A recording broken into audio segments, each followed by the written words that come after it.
ನಮ್ಮ ಹೆಸರು ಮೋಹನ್ ಅಂತೇಳಿ. ನಾವೇ ನೋಡ್ರಿ ಈ ಸಾಂಬಾರ್ ಸೌತೆಕಾಯಿ ಬೆಳೆದು ಇದು ಈಗ 5 ರೂಪಾಯಿ ಹೋಗ್ತಾ ಇದೆ. 10 ರೂಪಾಯಿ ಖರ್ಚು ಬೀಳ್ತದೆ ಒಂದು ಕೆಜಿ ಮೇಲೆ ಲೆಕ್ಕ ನೋಡಿದ್ರೆ. ತುಂಬಾ ಲಾಸ್ ಆಗ್ತಾ ಇದೆ. ಈ ಹೋಟ್ಲುಗಳು ಅದೆಲ್ಲ ನಿಂತಿರೋದ್ರಿಂದ ಈ ತೊಂದರೆ ಆಗಿದೆ. ಇದಕ್ಕೇನಾದ್ರೂ ಒಂದು ವ್ಯವಸ್ಥೆ ಮಾಡ್ಕೊಡಿ. ಏನ್ ಹೇಳ್ತಾರೆ ಇಲ್ಲಿ ಬಂದ್ರ? ಇಲ್ಲಿ ಬಂದ್ರೆ ಏನ್ ಹೇಳ್ತಾರೆ, ಸೇಲ್ ಆಗ್ತಾ ಇಲ್ಲ, ಇದು ಹೋಟ್ಲುಗಳಿಲ್ಲ, ಸೇಲ್ ಆಗ್ತಾ ಇಲ್ಲ, ಹೋಗ್ತಾ ಇಲ್ಲ ಅಂತ ಹೇಳ್ತಾರೆ. 10 ರೂಪಾಯಿ 15 ರೂಪಾಯಿ ಇತ್ತು ಹೋದ ವರ್ಷ, 15-20 ರೂಪಾಯಿವರೆಗೂ ಇತ್ತು. ಈ ವರ್ಷ ಬರೀ 5 ರೂಪಾಯಿ ಹೋಗ್ತಾ ಇದೆ. ಏನ್ ಮಾಡೋದು? ಎಷ್ಟು ಎಕರೆ ಬೆಳೆದಿದ್ದೀರಾ? 1 ಎಕರೆಯಲ್ಲಿ ಮಾಡಿದ್ದೀವಿ. ಎಷ್ಟು ಲಾಸ್? 1 ಎಕರೆಯಲ್ಲಿ ನಾವು ಮಾಡಿರೋದು ಲಾಗೋಡ್ ಬರಲ್ಲ. 50,000 ರಿಂದ 60,000 ಬರುತ್ತೆ 1 ಎಕರೆಗೆ ಮಾಡ್ಬೇಕಂದ್ರೆ. ಅಷ್ಟು ಬರಲ್ಲ. ಈಗ ಲೇಬರ್ ಬರಲ್ಲ, ಲೇಬರ್ದು ಬರಲ್ಲ, ಯಾವುದು ಬರಲ್ಲ. ಇಲ್ಲಿಂದ ಟ್ರಾನ್ಸ್ಪೋರ್ಟ್ದು, ಲೇಬರ್ದು ಯಾವುದು ಬರಲ್ಲ.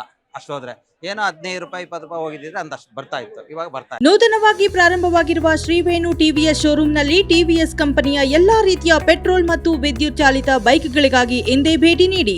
ವಿಳಾಸ ಬೈಪಾಸ್ ರಸ್ತೆ, ಮಾರುತಿ ನೆಕ್ಸಾ ಕಾರ್ ಶೋರೂಮ್ ಪಕ್ಕ, ಕೋಲಾರ. ಹೆಚ್ಚಿನ ಮಾಹಿತಿಗಾಗಿ ಸಂಪರ್ಕಿಸಿ 9986833899 ಅಥವಾ 9986933299. ಕೃಷಿ ಉತ್ಪನ್ನ ಮಾರುಕಟ್ಟೆ ಸಂಸ್ಥೆಯಲ್ಲಿ ನಾವು ಒಂದು ಮಂಡಿ ಇಟ್ಕೊಂಡು ವ್ಯವಹಾರ ಮಾಡ್ತಾ ಇದೀವಿ. ಪಾಪ ರೈತರೆಲ್ಲ ತರಕಾರಿ ಎಲ್ಲ ತಂದು ಸುಮಾರು ತರಕಾರಿ ಬೆಳೆದಿದ್ದಾರೆ. ಏನು ಬೆಳೆದ್ರು ಪಾಪ ಏನು ವರ್ಕೌಟ್ ಆಗ್ತಾ ಇಲ್ಲ. ಎಲ್ಲ ಸುಮಾರು ಲಾಸು.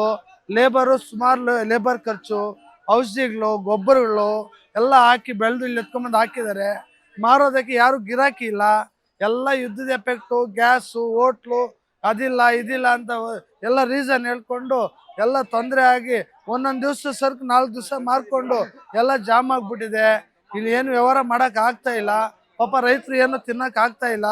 ಹಾಗಾಗಿ ಸ್ವಲ್ಪ ಏನಾದರೂ ಎಚ್ಚೆತ್ಕೊಂಡು ಏನಾದರೂ ಅದಕ್ಕೇನೋ ಪರಿಹಾರಗಳು ನೋಡಿಕೊಂಡು ಮಾರ್ಕೆಟಿಂಗ್ ವ್ಯವಸ್ಥೆ ಮಾಡಿಕೊಂಡು ಏನಾದರೂ ಅವ್ರಿಗೆ ಹೋಟ್ಲು ಅದು ಇದು ಓಪನ್ ಮಾಡಿ ಏನಾದ್ರು ವ್ಯವಸ್ಥೆ ಮಾಡಿಸಿ. ರೈತರೆಲ್ಲ ಹಾಳಾಗಿ ಹೋಗ್ತಾ ಇದ್ದಾರೆ, ಯಾರೂ ಉದ್ಧಾರ ಆಗ್ತಾ ಇಲ್ಲ. ಎಲ್ಲ ಸರಕು ಅಲ್ಲೇ ಬಿದ್ದಿದೆ, ಎಲ್ಲ ಸರಕು ಇಲ್ಲೇ ಇದೆ, ಯಾವುದು ಸೇಲ್ಸ್ ಇಲ್ಲ. ಎಲ್ಲ ರೈತರು ಕಷ್ಟದಲ್ಲಿದ್ದಾರೆ, ಯಾರೂ ನೆಮ್ಮದಿಯಾಗಿ ಊಟ ಮಾಡ್ತಾ ಇಲ್ಲ. ಅದಂತೂ ನಿಜ. ಇರೋದನ್ನ ಹೇಳ್ತಾ ಇದೀನಿ. ನಾನು ಒಂದು ಮಂಡಿ ಇಟ್ಕೊಂಡು ಬಂದಿರೋ ರೈತರ ಸರಕೆಲ್ಲ ಮಾರಬೇಕು. ಅರ್ಧ ಸರಕು ಮಾರಿ ಅರ್ಧ ಸರಕು ಮಾರೋಕ್ಕಾಗ್ತಾ ಇಲ್ಲ. ದಯವಿಟ್ಟು ಅದಕ್ಕೇನಾದ್ರು ಒಂದು ಪರಿಹಾರ ಮಾಡಿ ಮಾರ್ಕೆಟಿಂಗ್ ವ್ಯವಸ್ಥೆ ಮಾಡಿ ಕೊಡಬೇಕು ಅಂತ ಕೇಳ್ಕೊತಾ ಇದೀನಿ.